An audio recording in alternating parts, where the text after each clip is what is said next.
I am a sturgeon, the emperor of the sea. Cerise. So a few months ago, I noticed that my portraits were looking extra horrible, like more than usual. So I started doing some daily portraits, right? And while that's been going all right, I have noticed that my colors have been getting really boring. I think my small little ape brain, we're all dried up, you know what I mean? So I say today we fix that with a random palette. And we're going to be using this generator from ColorMind. I'll have a link in the description as well, in case you want to follow along. But without any further ado, I say we just hop into some sketching. Alright guys, so this is the sketch we're going to be looking at, and here's also the palette we're going to be working with.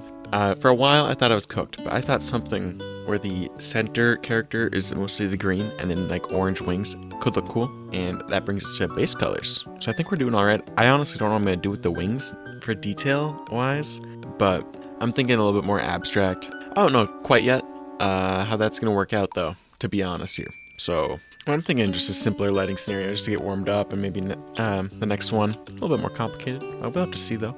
I think if we do like a more chill color palette, we could do more complicated lighting. Because I feel like I would have skill issues, as we all would know, right? So we'd run into some clashing with the colors, I feel like.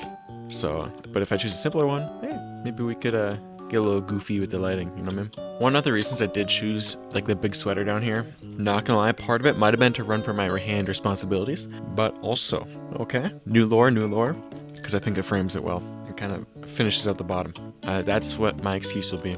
Not because I didn't want to draw hands or the rest of the arms. So, see, I think I'm going to shade the wings right now. I don't know if we're going to keep it around.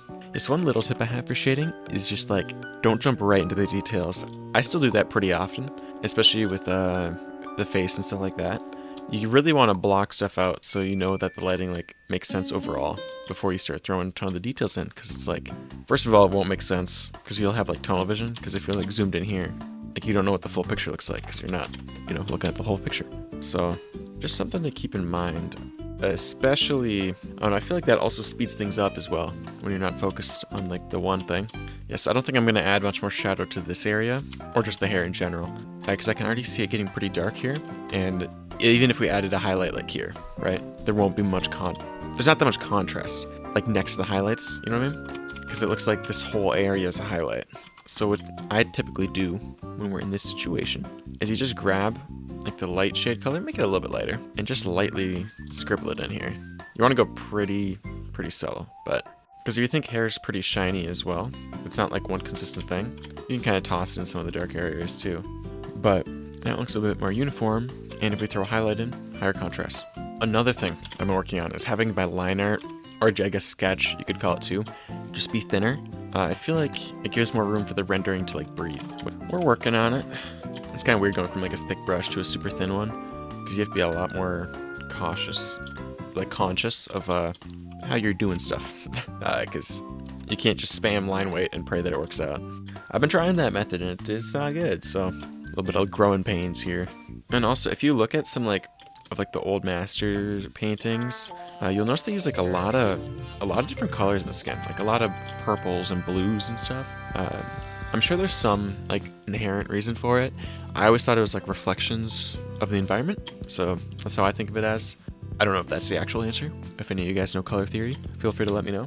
But I just think it makes it look cool, so that's why I've been doing it. Another thing is, don't be afraid to merge your layers, I'm still hesitant on doing it, because, what if you want to go back, right? But it kind of forces you to commit to what you've done previously and kind of work with that. Not always the best decision. I've regretted it quite a few times, but like now we're merging the shading.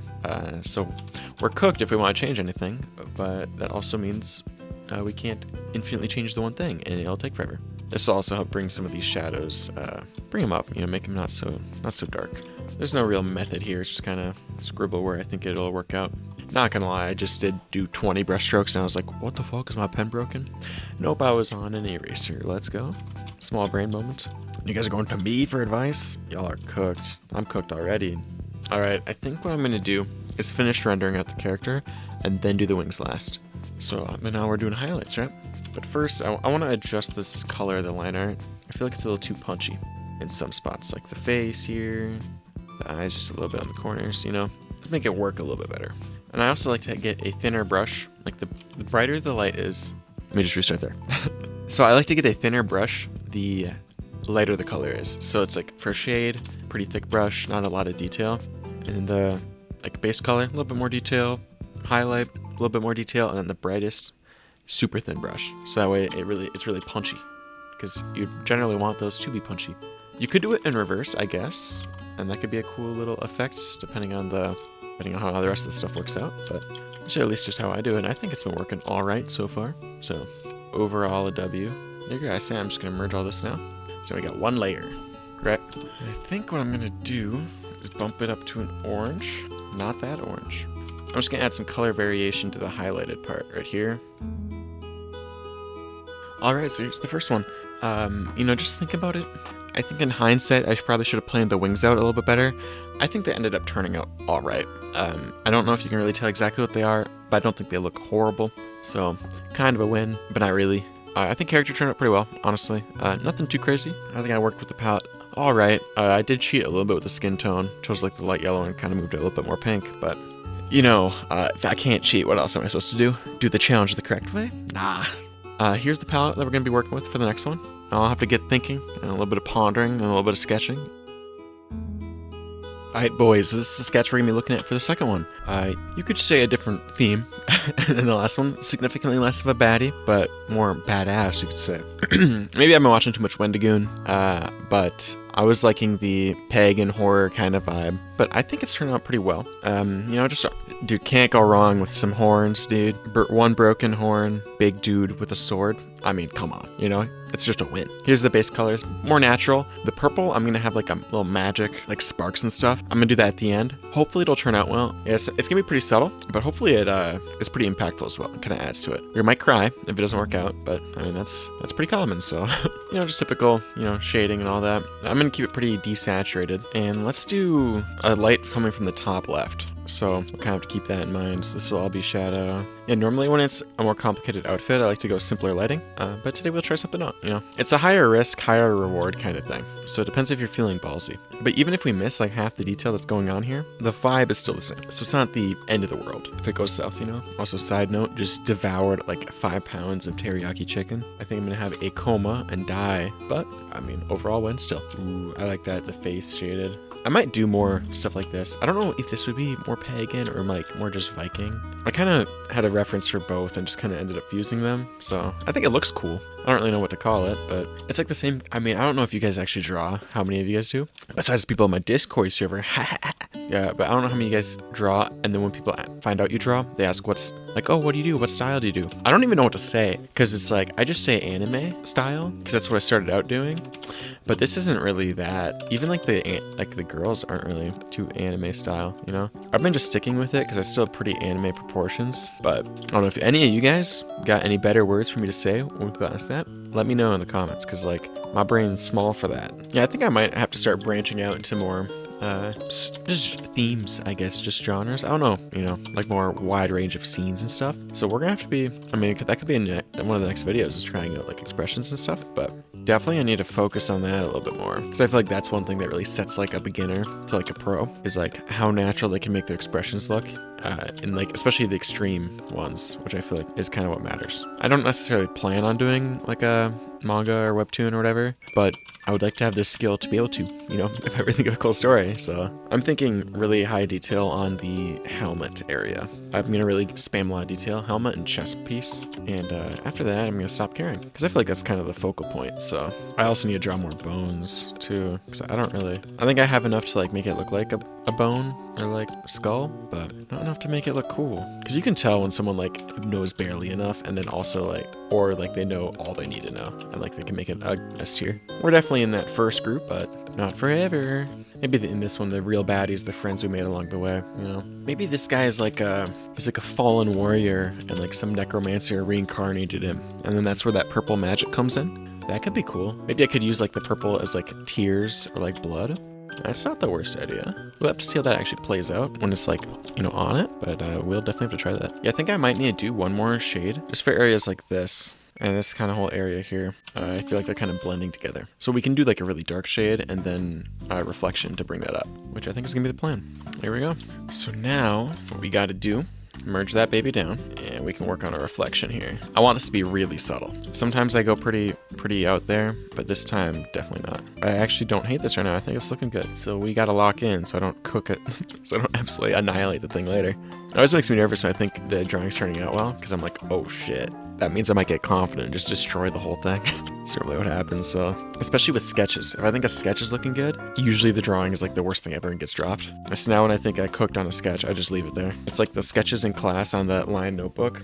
Nothing beats those. They're always the best, and then the second you make it digital, it looks horrible. So I just cry. Maybe the main character can talk no jutsu this guy out of his being dead. Oh, and if you're wondering how I know where to put this stuff, quick answer, I don't. But long answer, I kind of go where the shading's the darkest and it's kind of blurring in. Like, see here how it kind of can't tell what's going on? What you want to do is, that's where you start kind of lining stuff out. It's like we got a belt here, and sometimes it makes it like less clear visually, so you might end up taking it out, but I think it's looking all right now, so it's a win.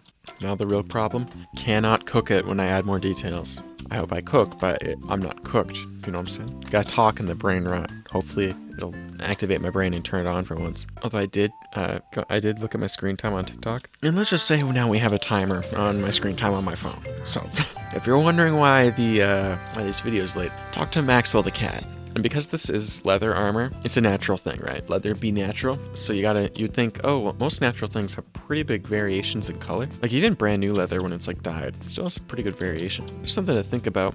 It doesn't always need to be there. But in this case, it's gonna be very worn.